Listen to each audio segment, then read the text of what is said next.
1조에서 객체 지향 프로그래밍이라는 주제에 대해 발표하게 된 최경현이라고 합니다. 먼저 목차를 소개해 드리려고 합니다.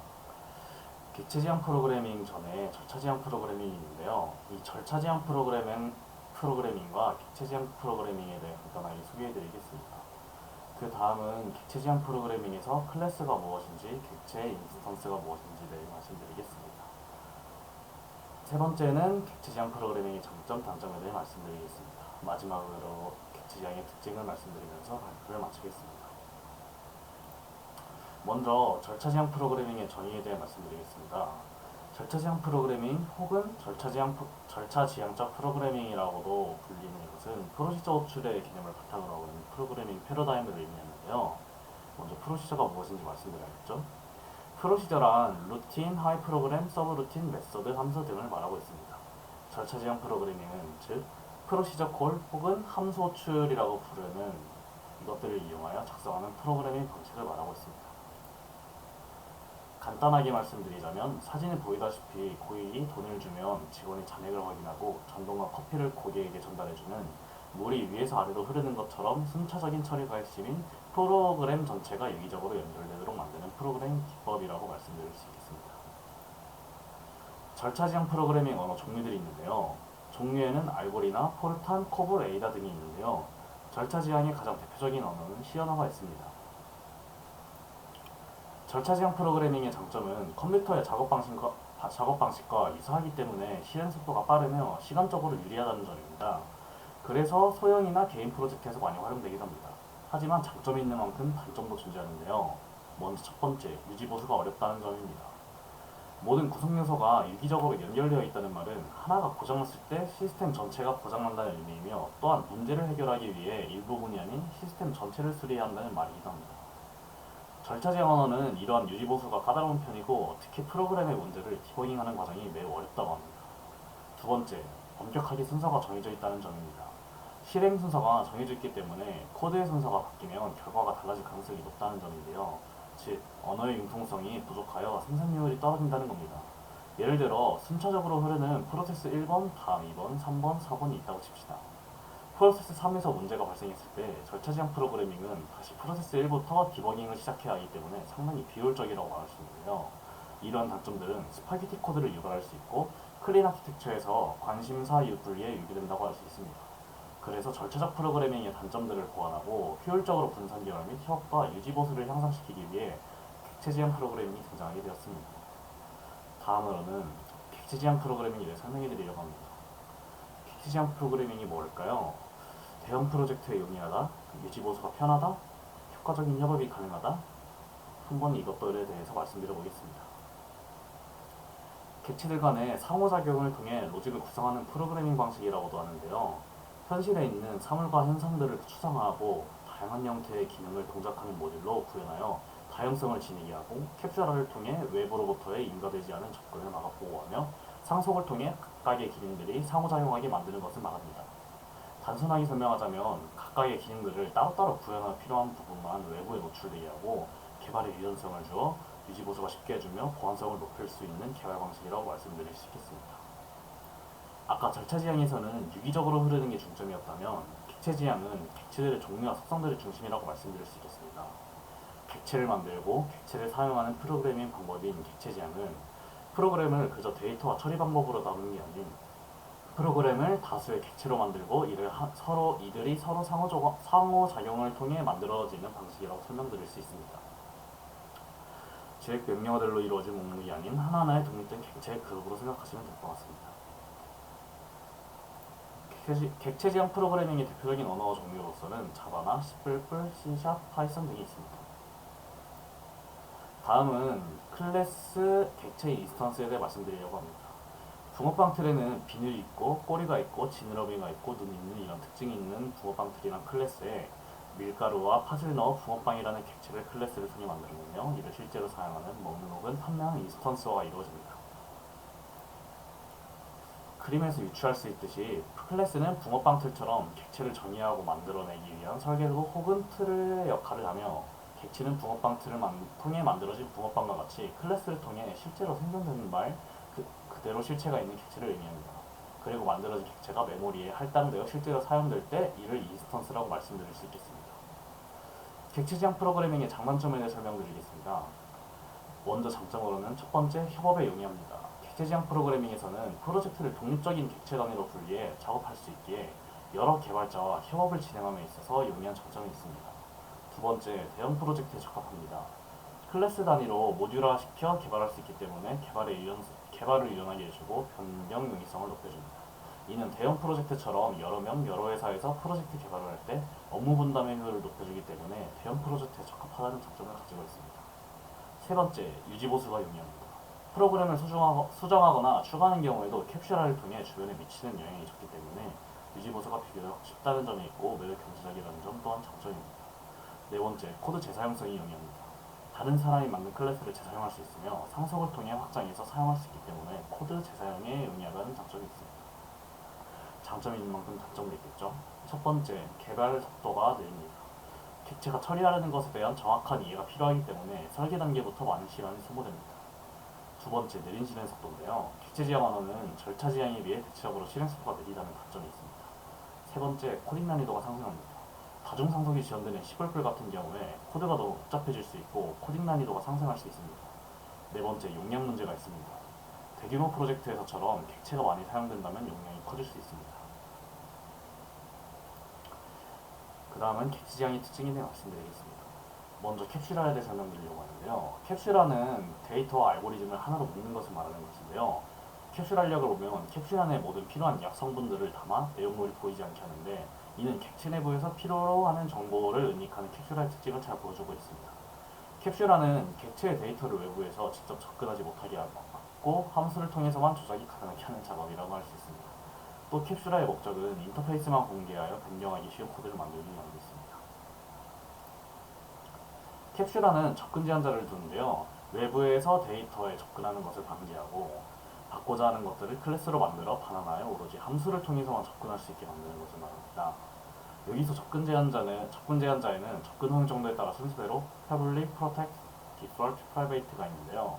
Public은 모든 접근을 허용하고 Protect는 다른 패키지의 클래스, Default는 같은 패키지만 Private는 같은 클래스에만 접근을 허용합니다. 또 캡슐화의 두 가지 관점에서는 데이터의 캡슐화와 은닉화가 있는데 데이터 캡슐화는 객체의 상태와 행동을 하나의 단위로 묶는 자율적 실체를 말하고 은닉화는 외부에서 객체의 상태를 변경할 수 없도록 숨기는 것을 말합니다. 왜 정보를 은닉할까요? 캡슐화를 하는 중요한 목적은 바로 정보 은닉인데요. 이는 필요가 없는 정보는 외부에서 접근하지 못하도록 제한하는 것으로 프라이베이트 키워드를 사용합니다. 이렇게 보호된 변수는 게러나 세러 등의 메소드를 통해서만 간접적으로 접근이 가능하도록 하는 것이 캡슐화의 중요한 목적이라고 말씀드릴 수 있겠습니다. 은닉을 하지 않으면 객체의 상태 정보에 누구나 접근이 가능해지고 이것은 잘못된 데이터가 들어갈 수 있다는 의미입니다. 이를 방지하기 위해 정보 은닉은 꼭 필요하게 되는 것입니다. 다음은 특징 중 하나인 추상화에 대해 말씀드리겠습니다. 추상화의 사전적 의미는 특정한 개별 사물과 관련되지 않은 공통된 속성이나 관계 등을 뽑아내는 것인데요. 사진에 보이는 시바견, 비글, 진돗개는 강아지 종류입니다. 이들은 공통적으로 멍멍하는 소리를 내고 꼬리가 있으며 다리가 4개입니다. 이를 강아지라는 클래스로 추상화할 수 있는데요. 이를 컴퓨터의 관점에서 생각해보면 추상화란 데이터 프로세스 등을 의미가 비슷한 개념이나 표현으로 정의해 나가는 과정이면서 동시에 각 개별 개체의 구현에 대한 상세함은 감추는 것이라고 할 수 있겠습니다. 즉, 추상화는 객체들이 가진 공통의 특성들을 파악하고 불필요한 특성을 제거하는 과정을 말합니다. 이번엔 코드의 재사용성과 상속에 대해 말씀드리겠습니다. 기존 상위 클래스에 근거하여 새롭게 클래스와 행위를 정의할 수 있게 도와주는 개념입니다. 즉, 기존 클래스의 기능을 가져와 재사용할 수 있으면서도 동시에 새롭게 만든 클래스에 새로운 기능을 추가할 수 있게 만들어줍니다. 예를 들어 동물이라는 클래스의 속성을 강아지 클래스 또는 고양이 클래스가 물려받을 수 있습니다. 같은 객체를 여러 개 만들어야 하는 경우 한 번 작성된 코드를 활용하여 동일한 객체를 만들 수 있다는 것입니다.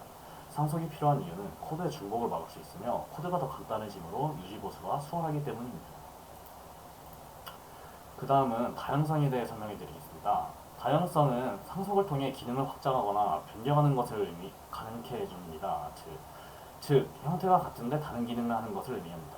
이를 통해 코드의 재사용, 코드가 짧아져 유지보수가 용이하도록 도와주며 예를 들면 고양이 클래스에는 울음이라는 특성이 정의되어 있다고 하고 사자는 고양이과이기 때문에 사자 클래스가 고양이 클래스를 상속받는다고 하면 사자 클래스에도 울음이라는 특성이 자동으로 추가됩니다. 그런데 고양이와 사자의 울음소리는 다르죠. 같은 울음 특성임에도 실제 울음소리는 다른데요. 바로 이런 것을 다형성이라고 말할 수 있겠습니다. 객체 지향에서 다양성의 개념을 녹여내는 방법 두 가지가 있는데요. 바로 오버라이딩과 오버로딩입니다. 먼저 오버라이딩은 부모 클래스에서 상속받은 자식 클래스는 부모 클래스에서 만들어진 메소드를 자식 클래스에서 자신의 입맛대로 다시 재정의해서 사용하는 것을 말합니다. 위의 코드에서 employee라는 클래스는 이름과 나이를 속성으로 가지고 있고, 이를 상속받는 매니저 클래스에는 employee 클래스에 있던 이름과 새로운 속성인 job of management를 이용해 재정의하여 사용합니다. 따라서 위의 경우 사원의 이름 홍길동 나이 30이고 아래는 관리자 홍길동은 영업 담당입니다 라는 결과가 나오게 됩니다. 마지막으로 오버로딩은 같은 이름의 메소드를 사용하지만 메소드마다 다른 용도로 사용되며 그 결과물도 다르게 구현할 수 있게 만드는 개념입니다. 오버로딩이 가능하려면 메소드끼리 이름은 같지만 매개 변수의 개수나 데이터 타입이 달라야 한다는 특징이 있습니다. 위 코드에서 이미 테스트인 메소드가 총 3개 있지만 각각 매개 변수의 이름과 개수가 다른 것을 볼 수 있는데요. 차례대로 매개 변수가 없는 테스트, 매개 변수가 스트링형인 테스트, 그리고 매개 변수가 스트링형과 인트형을 가지고 있는 테스트입니다. 호출 시 매개 변수를 입력하면 호출 매개 변수에 따라 매칭 외함수를 실행시켜줍니다. 따라서 결과는 사용자 없음, 사용자 이름은 홍길동, 사용료는 5,000원이 되는 것입니다. 그럼 다형성을 사용하면 어떤 점이 좋을까요? 같은 이름의 속성을 유지함으로써 속성을 사용하기 위한 인터페이스를 유지하고 메소드 이름을 낭비하지 않는다는 좋은 점이 있습니다. 이상으로 발표를 마치겠습니다. 들어주신 전부 감사합니다.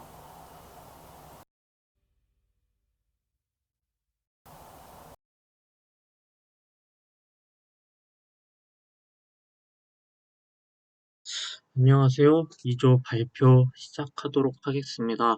저희가 알아볼 내용은 클래스에 관한 내용입니다. 클래스란 무엇인지, 클래스 내부에는 어떤 구성 요소들을 가지고 있는지 알아보겠습니다. 클래스에 대해 설명하기 앞서 객체에 대해 알아야 하는데, 객체라는 것은 다양한 형태를 가질 수 있습니다. 객체의 사전적인 의미로는 실제로 존재하거나 생각할 수 있는 것을 뜻합니다. 학생이나 나 자신도 객체가 될 수 있고 실생활에 존재하는 것들, 책이나 컴퓨터 모두 객체가 될 수 있습니다. 또한 우리가 개발을 하면서 접하게 될 프로그래밍에서의 객체는 속성과 기능을 가지는 프로그램 단위를 뜻하기도 합니다. 휴대폰이 있다고 가정하면 속성으로는 색상, 용량 등이 있고 전화, 전원을 켜다 같은 기능들이 있습니다. 그럼 클래스가 무엇인지에 대해 알아보겠습니다. 클래스란 변수와 메서드를 가지는 객체를 만들기 위한 틀, 쉽게 말하면 설계도라고 보시면 됩니다. 휴대폰을 산다고 했을 때 휴대폰의 색상이나 용량의 크기는 각각 다릅니다. 그러나 공통적으로 색상과 용량이라는 속성을 가지고 전화를 걸다, 전원을 켜다와 같은 기능을 가집니다. 이러한 휴대폰 객체들은 클래스를 통해 생성되었다고 할 수 있습니다. 우리가 배우고 있는 자바는 클래스들의 모임으로 이루어져 있으며 이 클래스라는 틀에 객체를 생성하는 과정을 인스턴스화라고 하고 생성된 객체를 인스턴스라고 합니다. 모두 자바를 처음 접했을 때 클래스와 객체의 관계를 붕어빵에 비유한 것을 많이 들어보셨을 겁니다. 는 그림처럼 붕어빵을 설계도해 그 설계도를 토대로 만들어진 결과물인 붕어빵을 객체에 빗댈 수 있습니다. 붕어빵은 저마다 크기가 다르고 팥이 들어갔는지 슈크림이 들어갔는지 재료에 따라 각기 다른 붕어빵이 만들어집니다. 그리고 그 붕어빵을 만들기 전까지 붕어빵을 먹을 수 없듯이 클래스도 내부에 정의되어 있는 필드나 메서드를 이용하려면 먼저 클래스를 통해 객체를 만들어야 합니다. 클래스와 객체의 관계 이외에 클래스를 구성하는 요소들이 존재합니다. 먼저 필드는 객체의 데이터를 저장하는 곳입니다. 크기, 색깔, 번호 등 객체들의 특성에 따라 속성을 정하고 그러한 데이터들을 저장합니다. 메서드는 기능, 동작을 정의하고 그러한 데이터들을 그 결과를 반환하는 코드입니다. 생성자는 객체를 초기화하고 생성되는 항목들을 관리해줍니다. 생성자는 메서드와 굉장히 비슷하게 생겼는데 클래스와 이름이 동일하고 생성자는 리턴 타입이 없다는 게 특징입니다. 외부 클래스의 멤버에 접근 가능한 중첩 클래스인 이너 클래스라는 것도 존재합니다. 필드와 메서드의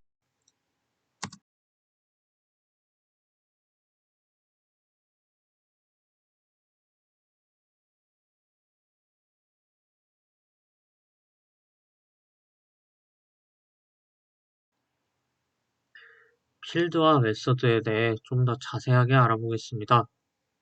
필드는 클래스 내에 정의된 변수입니다. 필드의 선언 형태는 변수와 비슷하지만 필드를 변수라고 부르지는 않습니다.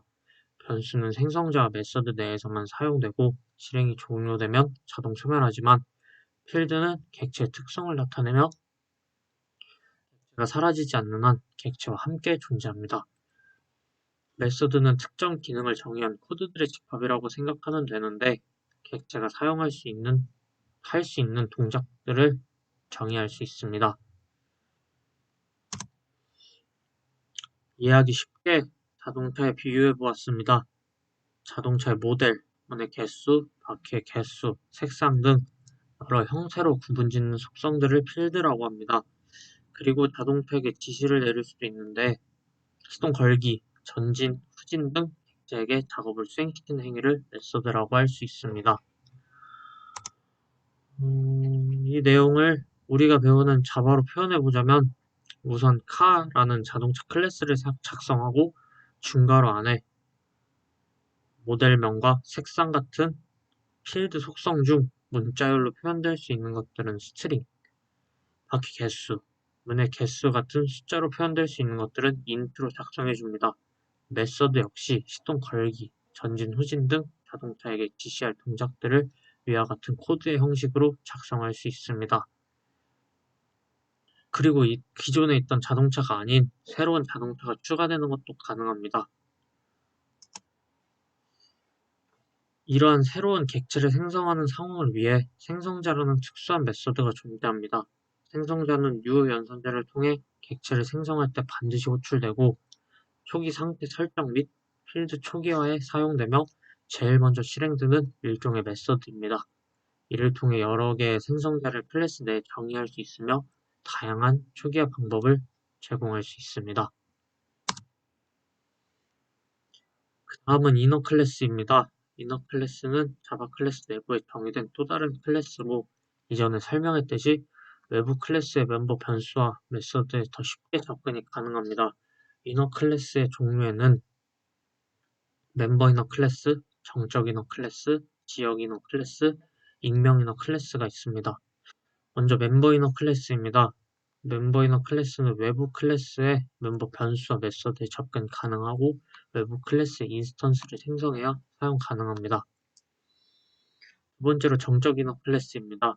외부 클래스의 인스턴스 없이도 생성 가능하며 주로 외부 클래스와 관련된 유틸리티 클래스로 사용합니다. 세 번째는 지역 이너 클래스입니다. 메서드 내부에 정의되며 해당 메서드 내부에서만 사용 가능하고 메서드 내부의 로컬 변수에 접근 가능합니다. 마지막으로 익명 이너 클래스입니다. 이름 없이 정의되며 한 번만 사용될 때 유용합니다. 주로 인터페이스의 구현체로 사용합니다. 이너 클래스는 캡슐화 코드 정리에 도움을 주는데 외부 클래스와 강한 연관성을 가질 때 사용되며 코드의 가독성과 유지 보수성을 높입니다. 접근 제어자도 존재합니다. 이는 변수나 메서드의 사용 권한을 설정할 때 사용합니다. 종류에는 private, default, protected, public이 있고 private, default, protected, public 순으로 보다 많은 접근을 허용합니다.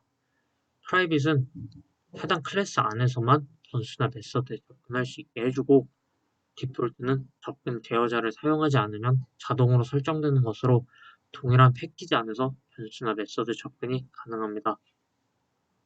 프로텍티드는 동일 패키지의 클래스나 해당 클래스를 상속받은 클래스에서만 접근이 가능합니다.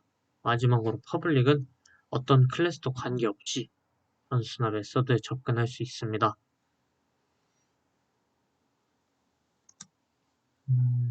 마지막으로 이러한 요소들을 활용한 코드를 한번 살펴보겠습니다. 지금 예시에서는 모두 접근 제어자로 퍼블릭을 사용하고 있습니다. 먼저 클래스를 정의합니다. 여기에서는 클래스를 car를 정의했습니다. 그 다음 필드를 선언하는데 퍼블릭 스트링 모델, 퍼블릭 스트링 컬러, 퍼블릭 인트 프라이스로 자동차의 모델, 자동차의 색상, 그리고 자동차의 가격을 선언했습니다. 그 후 생성자를 정의합니다. 생성자의 형태를 보면 모델명, 색상, 가격을 매개변수로 받고 이를 디스 키워드를 사용해서 클래스의 필드에 할당합니다. 이제 메서드 선언입니다. 예시에는 3개의 메서드가 정의되어 있습니다. public void power on, public void accelerate, public void stop입니다. public void power on은 이걸 통해서 자동차 시동 켜는 메서드를 정의하고 시동을 켠다 라는 메시지를 출력합니다. public void accelerate는 자동차를 가속시키는 메서드입니다. 이를 통해 화면에 앞으로 간다 라는 메시지를 출력합니다. public void stop은 자동차를 멈추는 메서드입니다. 화면에 멈춘다 라는 메시지를 출력합니다. 이제 메인 메서드입니다. 카 클래스의 객체를 생성하고 이를 마이카 변수에 할당했습니다. 그 후 생성자, 모델명, 색상 1만을 호출하여 마이카 객체를 초기화합니다. 마지막으로 power on, accelerate, stop을 작성해서 메서드를 호출했습니다. 이상으로 클래스에 대한 2조의 발표를 마치겠습니다.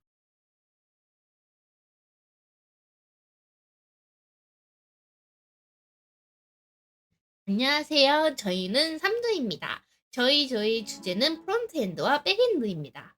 저희 조 소개를 먼저 해보자면 조장 겸 백엔드 부분을 맡으신 박유진님, PPT 동영상 제작과 처음 부분을 맡은 김민정, 프론트엔드 부분을 맡으신 김경호님, 그리고 풀스택 부분을 맡으신 김정수님 이렇게 4명으로 구성되어 있습니다. 소개를 마쳤으니 이제 목차 부분으로 가보겠습니다. 첫 번째로 웹 개발자에 대해 알아보고 갈 겁니다. 두 번째로는 프론트엔드와 퍼블리셔에 대해서 알아볼 예정이고요. 세 번째로는 백엔드와 함께 DBA에 대해서 알아볼 겁니다. 마지막으로 풀스택에 대해 알아볼 예정입니다. 바로 함께 첫 주제인 웹 개발자에 대해서 알아볼까요? 첫 번째로 알아볼 것은 웹 개발자의 뜻과 그에 관련된 직군인데요. 웹 개발자는 HTTP 프로토콜 커뮤니케이션 매체로 사용하는 웹페이지, 웹사이트 등 www 기반 소프트웨어 엔지니어를 말합니다. 웹 개발자의 첫 번째 직군으로는 풀스택 개발자, 두 번째로는 프론트엔드, 세 번째로는 백엔드, 네 번째로는 DBA, 다섯 번째로는 퍼블리셔가 있습니다. 자, 다음으로 알아볼 것은 웹 개발자와 소프트웨어 개발자의 차이점인데요. 웹 개발자는 수시로 비즈니스 및 마케팅 전문가와 긴밀히 협업하여 효율적이고 친화적이며 미적으로 만족스러운 웹사이트를 개발해야 되는 반면 소프트웨어 개발자는 다른 협업 부서의 요구사항보다는 대규모 소프트웨어 운영체제 및 모바일 프로젝트에서 기술을 우선적으로 생각하는 동료들과 함께 일하는 시간이 더 많은 직군입니다. 자, 다음으로는 웹 개발자 웹 프론트엔드를 소개해 주실 김경훈님을 모셔오겠습니다. 안녕하세요. 프론트엔드 웹 퍼블리셔 부분의 발표를 맡은 김경호입니다. 웹 개발자를 크게 분류하자면 프론트엔드, 백엔드로 나뉜다고들 많이 들어보셨을 텐데요. 프론트엔드는 사용자가 서비스를 이용하기 위해 웹페이지나 앱 내에서 만나고 경험하는 모든 부분을 작업하는 직군입니다. 쉽게 말하면 웹 앱에서 눈으로 보이는 모든 것들에 관여한다고 생각하면 이해하기 쉽습니다. 프론트엔드에 사용되는 언어는 HTML, CSS, 자바스크립트, jQuery, 리액트, 뷰, 앵귤러 등이 있습니다. 프론트엔드가 하는 주요 업무는 사용자 인터페이스 UI 및 디자인 및 개발을 하고 웹사이트 반응형 디자인 구현을 합니다. 웹 애플리케이션의 클라이언트, 즉 로직 개발을 하기도 하고 웹 성능 최적화 및 크로스 브라우징 등 다양한 일을 합니다. 다음으로 소개드릴 건 웹 퍼블리셔입니다. 어떻게 보면 웹 퍼블리셔는 프론트엔드 안에 속해 있다고 볼 수 있습니다. 웹 퍼블리셔는 웹사이트 제작 시 디자이너의 웹 디자인 웹 표준성과 접근성에 부합하도록 재정리하여 최종 디자인을 토대로 코딩하는 직군입니다. 웹 퍼블리셔가 사용하는 언어는 HTML, CSS, 자바스크립트, jQuery 등이 있습니다. 웹 퍼블리셔가 하는 주요 업무는 웹페이지 레이아웃 및 디자인을 웹 및 앱에서 볼 수 있게 코딩을 하고 이미지 및 다른 미디어 요소의 적절한 삽입과 웹 표준과 웹 접근성이 준수한지 체크하는 업무를 합니다. 앞서 프론트엔드와 웹 퍼블리셔에 대해서 알아보았는데요. 이제 두 직군의 차이점에 대해 알아보겠습니다. 공통점으로는 웹사이트나 웹 어플리케이션을 만드는데 기초 코딩을 한다는 점입니다. 차이점으로는 웹 퍼블리셔는 디자인을 토대로 웹사이트나 애플리케이션을 구현합니다. 주로 웹사이트의 정적인 콘텐츠를 구현하고 동적인 기능은 거의 구현하지 않습니다. 차이점으로는 프론트엔드는 웹사이트나 애플리케이션의 사용자 인터페이스를 구현하는 역할, API를 통해 서버와 데이터를 주고받는 것까지 구현하며 정적인 기능과 동적인 기능을 구현합니다. 마지막으로 웹 퍼블리셔에서 프론트엔드로 전향이 가능한가 대해서 궁금하신 분들이 있으실 텐데요. 요즘 추세는 웹 퍼블리셔만은 채용하지 않는 추세입니다. 그 이유는 웹 퍼블리셔의 업무를 프론트엔드 영역에서 흡수하고 있는 추세이기 때문입니다. 웹 퍼블리셔가 프론트엔드로 전향하는 것은 물론 다가 똑같이 하기 나름이겠지만 배경 지식이 있기 때문에 조금 더 수월할 수 있겠습니다. 이상으로 프론트엔드 웹 퍼블리셔 부분 발표를 마치겠습니다. 백엔드는 컴퓨터와 응용 프로그램 또는 데이터베이스 사이에 있는 인터페이스 부분을 말합니다. 대표하는 언어 세 가지로 자바, 파이썬, 노드.js가 있습니다. 자바는 대규모 응용 프로그램의 개발에 매우 흔하게 사용되는 언어입니다. 안정성, 확장성, 이식성이 뛰어나며 대규모 시스템에서 안정적으로 동작하는 것이 강점입니다. 파이썬은 간결하고 읽기 쉬운 문법으로 빠르게 개발할 수 있는 언어입니다. 다양한 웹 프레임워크를 지원하며 데이터 처리, 인공지능, 빅데이터 분석 등의 작업에서도 널리 사용됩니다. 노드.js는 자바스크립트를 서버에서도 사용할 수 있도록 만든 프로그램입니다. 백엔드에서 서버에 대한 개발을 하는 도구로 비동기 프로그래밍을 기반으로 하며 실시간 애플리케이션 개발의 강점을 가지고 있습니다. 홈페이지의 외부를 프론트엔드 개발자가 담당한다면 백엔드는 필요한 기능을 서버에 탑재해 프론트엔드 개발자가 이를 불러올 수 있도록 뒷받침해주는 일을 합니다. 백엔드가 하는 일에는 서버 설정, 관리 및 유지 보수를 담당하며 데이터베이스 설계, 관리, 최적화를 수행하여 데이터의 안정성과 효율성을 보장합니다. 시스템 성능을 최적화하여 빠른 응답 시간과 효율적인 자원 사용을 추구합니다. 다음으로 DBA, 데이터베이스 관리자입니다. 데이터베이스 시스템을 설계, 구축, 운영, 유지 및 관리하는 역할을 담당합니다. 대표하는 언어 세 가지로 SQL, PLSQL, TSQL이 있습니다. SQL은 데이터베이스에서 데이터를 조작하고 관리하기 위한 표준화된 언어입니다. SQL을 사용해서 데이터베이스의 쿼리를 실행하고 데이터를 삽입, 수정, 삭제하며 데이터베이스 구조를 관리합니다.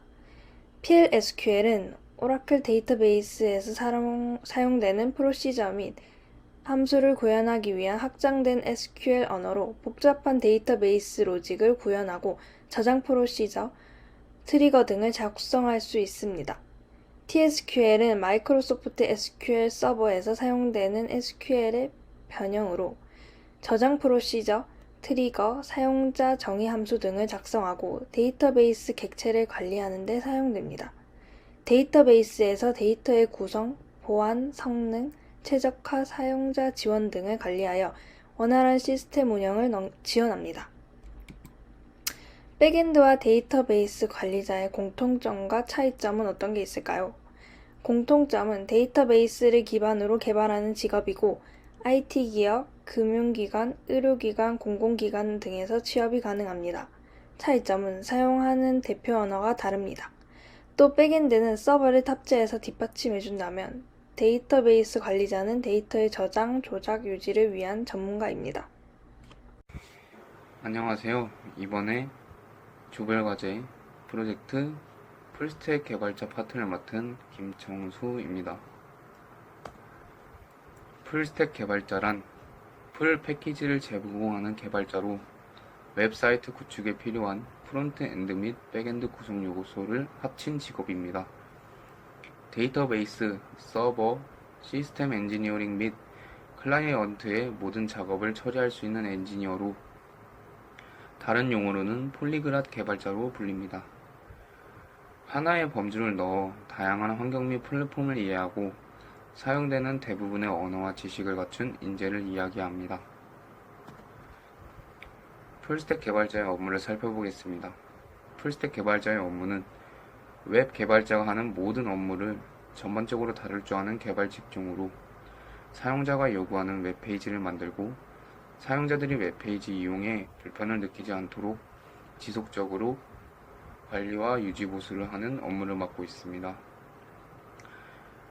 풀스택에서 사용하는 대표적인 언어 3가지 살펴보겠습니다. 먼저 웹입니다. 웹은 초창기 오프라인에 있던 문서를 가상의 공간에서 공유하기 위해 탄생했습니다. 그 후로 웹은 여러 발전을 거쳐 문서를 공유하는 것뿐만 아닌 생성하고 보관하고 관리하는 도구로 성장했습니다. 두 번째로 데이터베이스입니다. 데이터베이스는 구조화된 정보 또는 데이터의 조직화된 모음을 말합니다. 데이터베이스는 일반적으로 관리 시스템에 의해 제어되고 연결된 어플과 함께 데이터와 DBMS를 하나로 묶은 것을 말합니다. 세 번째로 OS입니다. OS는 오퍼레이팅 시스템의 줄임말로 컴퓨터 시스템의 각종 하드웨어적인 자원과 소프트웨어적인 자원을 보다 효율적으로 운영하고 관리함으로써 사용자들이 컴퓨터 시스템을 이용하는 데 있어 보다 편리함을 제공하기 위해 만들어진 시스템 소프트웨어입니다. 풀스택 개발자가 취업하는 곳은 풀스택 개발기업, 애플리케이션 개발기업, 서버 개발기업, 백엔드 개발기업입니다. 풀스택 개발자들의 비전은 풀스택 개발자들은 업계에서도 유니콘이라고 불릴 만큼 수가 많지 않습니다. 하지만 그 수가 적은 만큼 업계에서는 최고 대우를 받는 개발자들입니다. 4차 산업혁명 시대가 열리면서 정만성이 뛰어난 직종으로 평가되고 있으며 IT 계열 특성상 학벌보다는 그 사람의 능력과 스펙, 경험을 중요시하기 때문에 꾸준히 스펙과 경험을 쌓는다면 비전공자라도 취업의 문이 열려있는 직업입니다. 이상으로 발표 마치겠습니다. 감사합니다.